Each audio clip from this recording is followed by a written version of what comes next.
మన కొరకు దారి పోసినటువంటి దేవుడు ప్రభు అయిన యేసుక్రీస్తు వారు. మనల్ని ఎంత ప్రేమించాడు అనంటే తన ప్రాణం కంటే ఎక్కువగా మనల్ని ప్రేమించాడు. ఎలాగైతే తల్లిదండ్రులు తమ బిడ్డలను ప్రేమించి వారి కొరకై ఎంత కష్టాన్నైనా ఓర్చుకొని ఎలాగైతే తమ బిడ్డలు సంతోషంగా ఉండాలని కోరుకుంటారో, అలాగే మన ప్రియ పరలోకపు తండ్రి అయినటువంటి ఆ దేవుడు మనము సంతోషంగా సౌఖ్యంగా మరి ఉండాలని ఆయన ఈ ఆకాశాన్ని, ఈ భూమిని, సూర్యుణ్ణి, చంద్రుణ్ణి, నక్షత్రాల్ని, చెట్లని, జంతువుల్ని, పక్షుల్ని ఇలా చెప్పుకుంటూ పోతే మనం బ్రతకడానికి కావలసిన ప్రతి దానిని కూడా దేవుడు మనకి ముందుగానే సమకూర్చాడండి. మనం ఈ లోకములోనికి రాకముందే మన కొరకు అన్నిటినీ దేవుడు సిద్ధపరిచాడు. ఒకవేళ మనం ఈ లోకంలోనికి రాకమునిపే గాలి లేకపోతే మనం ఎలా బ్రతకగలం? నీరు లేకపోతే మనం ఎలా బ్రతకగలం? ఆహారం లేకపోతే ఎలా బ్రతకగలం? అసలు ఈ దేహం అనేది మనం లేకపోతే మనం ఎలా జీవించగలం? ఇలా మనం కలిగి ఉన్న ప్రతిదీ కూడా దేవుడు మనకి ఉచితంగా ఇచ్చాడు. ఈ లోకములో దేనికి లేనటువంటి గొప్ప భాగ్యాన్ని దేవుడు మనకి ఇచ్చాడు. ఏంటి చెప్పమంటారా? దేవుడు ఈ లోకములో ఉన్న దేనికి తన స్వరూపాన్ని ఇవ్వలేదు, తన పోలికనివ్వలేదు, తన ఆత్మనివ్వలేదు. కేవలము మానవుడికి మాత్రమే తన పోలికని, తన స్వరూపాన్ని ఇచ్చాడు. ఈ లోకములో జంతువులు ఏ రీతిగా జీవించిన ఎవరు అడగరు. అదే ఒక మనిషి కనుక ఇష్టానుసారంగా జీవిస్తే ప్రతి ఒక్క వ్యక్తి కూడా ప్రశ్నిస్తాడు, నువ్వు చెడ్డ మార్గంలో ఉన్నావు, నువ్వు వ్యతిరేకంగా జీవిస్తూ ఉన్నావు, నువ్వు నీతి తప్పి జీవిస్తూ ఉన్నావని అడుగుతాం. దానికి కారణం ఏంటి అనంటే మానవుడు దేవుని పోలిక గనక బాహ్యంగా మాత్రమే కాదు, అంతరంగంగా కూడా మానవుడు దేవుని యొక్క పోలిక. పోలిక అనగా గుణం. మనం పిల్లల యొక్క ప్రవర్తించే తీరును బట్టి మరి అరే నీకు తల్లి పోలిక వచ్చిందిరా, మీ డాడీ పోలిక నీకు వచ్చిందిరా, మీ తాతయ్య పోలిక నీకు వచ్చిందిరా అంటాం. కేవలం పై రూపాన్ని బట్టి కాదు, వాళ్ళు కలిగి ఉన్న ఆ గుణాన్ని బట్టి, వాళ్ళ క్రియలను బట్టి. అలాగే దేవుడు మనల్ని కూడా సత్పురుషులుగా దేవుడు తయారు చేశాడు, నీతిమంతులుగా దేవుడు తయారు చేశాడు, పరిశుద్ధులుగా దేవుడు తయారు చేశాడు, పాపము లేని వారముగా దేవుడు మనల్ని తయారు చేశాడు.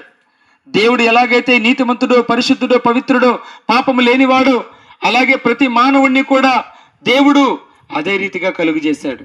కానీ ఈ లోకములోనికి వచ్చిన మనమందరము కూడా దేవునికి వ్యతిరేకంగా జీవిస్తూ, దేవునికి వ్యతిరేకమైన కార్యాలు చేస్తూ, మనకి దేవుడిచ్చినటువంటి శరీరాన్ని అనేక రకాల దురలవాట్ల ద్వారా పాడు చేసుకుంటూ, దేవుడిచ్చినటువంటి శరీరాన్ని ఎదుటివానికి మేలు చేయడానికి కాకుండా కీడు చేయడానికి ఉపయోగిస్తూ ప్రతి మానవుడు కూడా త్రోవ తప్పిపోయాడండి.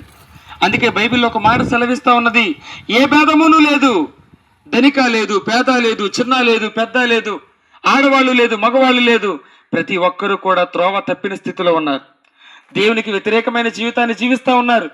అటువంటి త్రోవ తప్పినటువంటి బిడ్డల కొరకు, అటువంటి వ్యతిరేకముగా జీవించే బిడ్డల కొరకు, వారి దోష శిక్షని భరించడానికి ఆ దేవుడే శరీరధారిగా ఈ లోకానికి వచ్చాడండి. ఆయనే ప్రభు అయిన యేసుక్రీస్తు. ఏమండి, మనం చేసిన తప్పుకి ఎవరైనా జరిమానా కడితే మనం ఎంత రుణపడి ఉంటామండి వాళ్ళకి.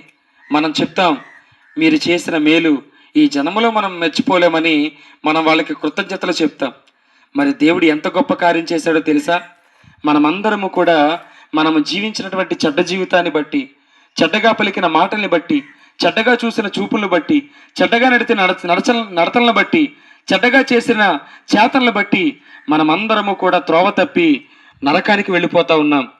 ఈ లోకాన్ని విడిచిపెట్టిన తర్వాత, మన దేహము మట్టిలో కలిసిపోయిన తర్వాత, మనలో ఉన్న ఆత్మ ఆ పాపమును బట్టి, శాపమును బట్టి నిత్య నరకానికి వెళ్ళి అక్కడ యుగ యుగాలు ఆరని అగ్నిలో కాలిపోతా ఉంటుందండి.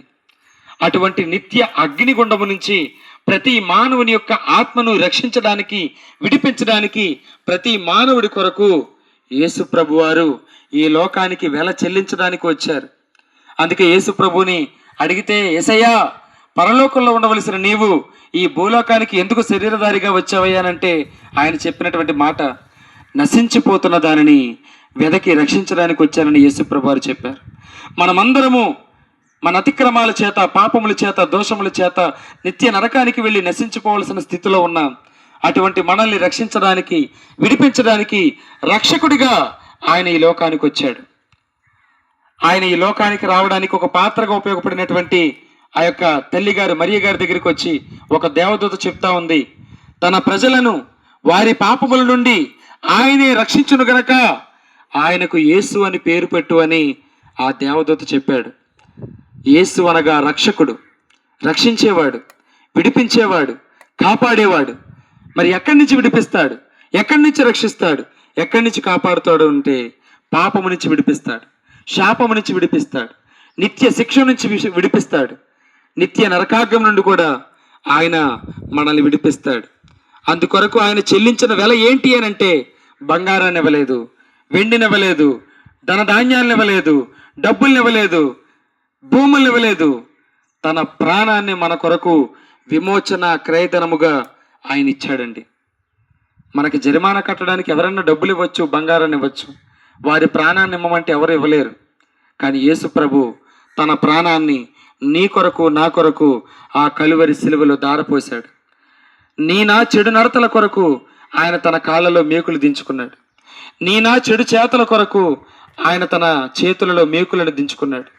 ఇలా చెప్పుకుంటూ పోతే తన శరీరాన్నంతా కూడా మన కొరకు ఆయన శిక్ష అనుభవించాడండి.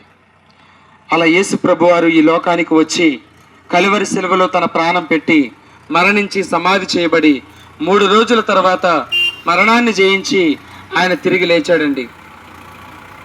ఆయన పరలోకానికి వెళ్తూ తన శిష్యులకు ఈ రీతిగా చెప్పాడు, నేను మానవాళిని రక్షించడానికి వచ్చాను. మానవుని యొక్క పాపాలని నా రక్తముతో కడిగి మానవుణ్ణి పవిత్రపరిచి పరలోకానికి చేర్చడానికి వచ్చాను. కాబట్టి నేను తప్ప పరలోకానికి వెళ్ళడానికి ఇంకొక మార్గం ఏదీ కూడా లేదు. కాబట్టి శుభవార్తని మీరు సర్వలోకానికి వెళ్ళి చెప్పండి. నేను ఎందుకు వచ్చానో, ఎందుకు శిలువ శిక్ష అనుభవించానో, ఎందుకు మరణించి తిరిగి లేచానో ఈ శుభవార్తను అందరికీ మీరు తెలియజేయండి. ఎవరైతే నమ్ముతారో వారు రక్షించబడతారు. ఎవరైతే నమ్ముతారో వారి పాపాలకి ప్రాయశ్చితం జరుగుతుంది. ఎవరైతే నమ్ముతారో వారు ఉచితముగా నీతిమంతులుగా తీర్చబడతారు. వారి నీతి ద్వారా వారు పరలోకానికి రాలేరు, కానీ నన్ను నమ్ముకోవడం ద్వారా వారికి నేను ఇచ్చే దేవుని నీతిని బట్టి వారు పరలోకానికి ధైర్యంగా రావచ్చు. కాబట్టి శుభవార్త మీరందరికీ చెప్పండి. నమ్మి బాప్తీసం పొందిన వాడు రక్షించబడును, నమ్మని వానికి శిక్ష విధించబడును అని యేసు ప్రభువారు సెలవిచ్చారండి. కాబట్టి నా ప్రియ సహోదరి సహోదరుడా, యేసు ప్రభువారు సెలవిచ్చిన మాట, నేనే మార్గం, నేనే సత్యం, నేనే జీవం, నా ద్వారా తప్ప ఎవరు తండ్రి యొద్దకు అనగా పరలోకానికి రారని ప్రభు సెలవిచ్చారు. కాబట్టి నేడే ప్రభు అయిన యేసు క్రీస్తునందు విశ్వాసం ఉంచండి. ఆయన మీ సొంత రక్షణ